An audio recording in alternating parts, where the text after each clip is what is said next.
Hi guys, good day. Welcome sa ating quick plant vlog. So for today's video guys, so alam niyo na pag may ganito tayo, maikaka tayo na halaman. So yung halaman na ating mabibiktima for today guys is yung ating giant na Monstera muyona. So need ko na siyang i-cut kasi nag-bend down na yung ano niya guys. Hindi siya bali pero nag-ano na yung dahon niya. So natatakot ako baka mabali. So i-cut ko na lang siya para safe. So let's go. Ayun, ito siya. Wala akong choice. Need ko siya i-cut. Ay ko, ayun, crunchy. Medyo matagal ko na itong pinalaki dito guys. So, time na para ikat siya.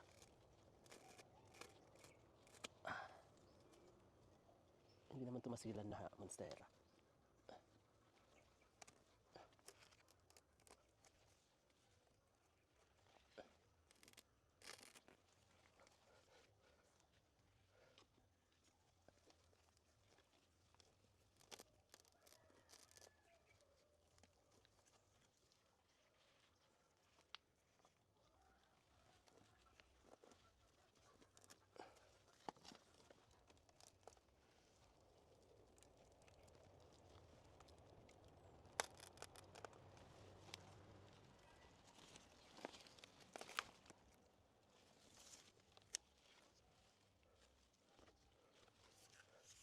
Ito na siya guys.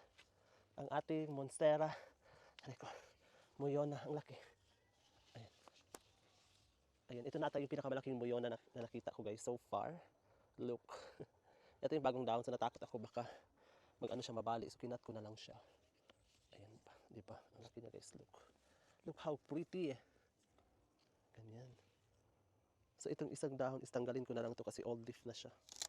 And pangit na siya sa tignan. Sana mabuhay natin to. Hindi to mag-inaway sa buhay. Ayan, so. Ayan ang ating Monstera muyona na giant. So, bye guys and happy planting. Laki.